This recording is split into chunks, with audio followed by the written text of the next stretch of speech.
Hey, what's up, everybody?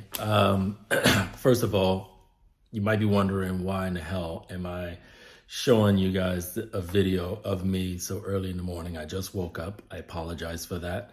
Don't judge because we all look crazy when we just wake up and everything like that. And sorry for my voice.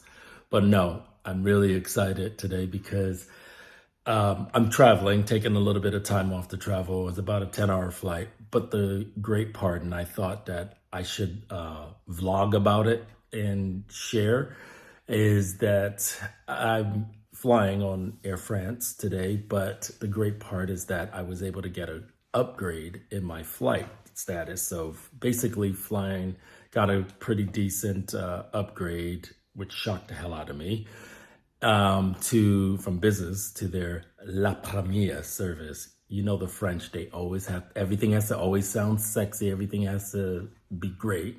So I'm gonna be flying in their La Première service, and way they do it is just ridiculous.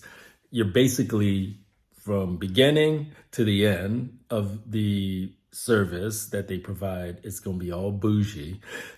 And I'm going to be enjoying every minute of it. But I wanted to share because it might be something that if you haven't tried it yet, I will highly recommend. So come with me on this quick journey. I'm going to share how the experience worked because it starts from, the beginning where someone is in front of my apartment right now waiting for me to pick me up. Everything is going to be, I'm going to feel like, the most bougiest person in France right now. Stay tuned.